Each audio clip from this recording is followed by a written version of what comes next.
Donc pour les personnes qui s'y intéressent, je me suis lancé un petit défi, malgré que je suis nul en programmation, que j'y comprends pas grand-chose. Je connais un petit peu le basique, donc je me suis lancé le défi de réaliser un mastermind sur Apple II en basique.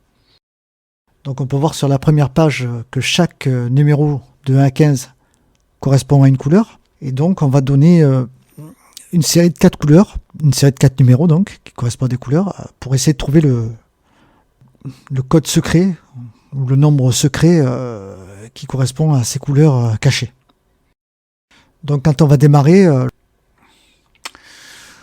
donc en haut de la grille, les 4 chiffres secrets sont cachés par une bande blanche. On nous demande de faire un choix de 1 à 15. Je mets 1, donc 2, 3, 4. On voit que les couleurs s'affichent en haut, mais rien ne nous dit qu'elles sont dans le code secret. Là, le programme nous indique que la couleur 6 est présente, donc c'est un bleu clair, mais rien ne nous indique qu'elle est bien placée. On va continuer. Là, le programme nous indique que la couleur 8 est présente, qu'il faut retenir le chiffre 8, mais en plus que la couleur 8 est placée. Et il s'agit de la couleur marron. Le programme nous indique d'aller à la ligne suivante. Alors on peut quitter, mais il vaut mieux continuer si on veut finir le jeu. Là, le programme nous indique que la couleur 12 y est aussi, mais rien ne nous indique qu'elle est placée. On passe à la ligne suivante. On note aussi que la couleur 13 y est. La couleur 6 également.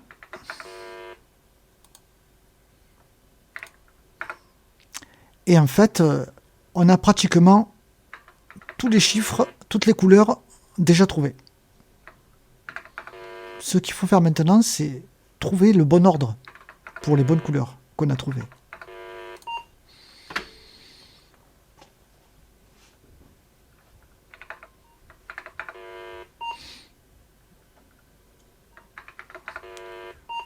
Donc on voit que la couleur 6 est placée, la couleur 8 est placée, mais les autres chiffres, cela ne donne rien.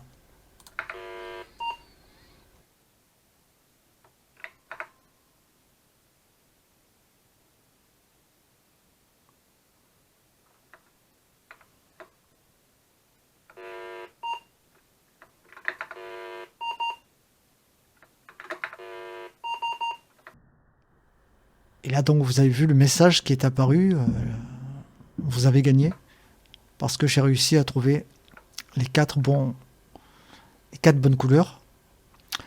Bon, le petit souci, c'est que j'ai pas programmé l'affichage de la dernière couleur, mais je vais y remédier.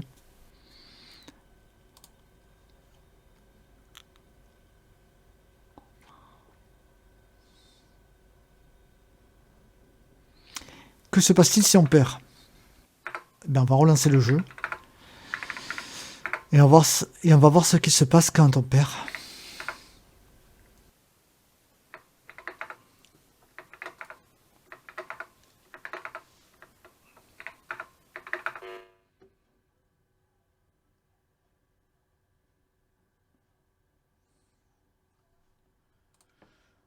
Donc quand on perd, ben, on a juste les...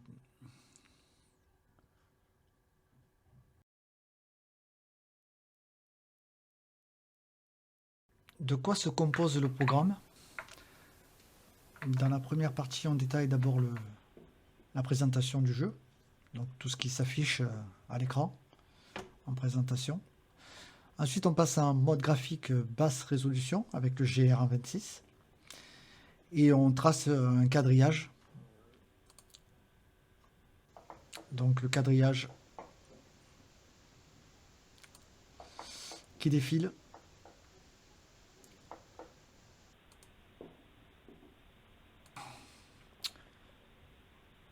À partir de 110, le programme va générer 4 couleurs aléatoires.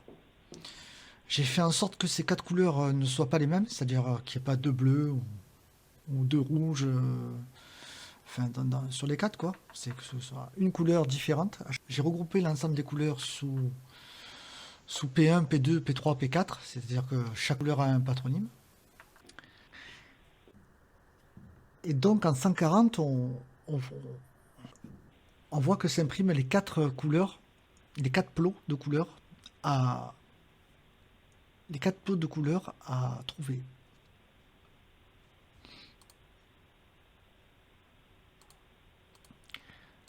Ensuite en 150, bien, on va faire ensuite en 150, on va faire une boucle de 10 tours, c'est-à-dire qu'il y aura 10 essais pour la personne qui va jouer. Et donc pendant ces 10 tours, il y a une autre boucle qui va partir et qui va permettre de faire 4 choix à chaque fois. On le voit en 1000 là. En numéro 1000, for AD est égal à 1 to 4. Donc pendant 10 fois, 10 tours, donc la question sera posée, quel choix de couleur, etc. etc. Voilà, et ensuite, il y a des sous-programmes grâce à GoSub, qui va chercher justement des informations pour tracer, pour fabriquer ces petits plots de couleurs. Voilà. Avec les conditions if, then, etc., etc. Voilà. Ben, c'était un petit programme assez sympa à faire, même si ça m'a pris du temps. C'est intéressant et j'ai quand même pris du plaisir à chercher, à trouver.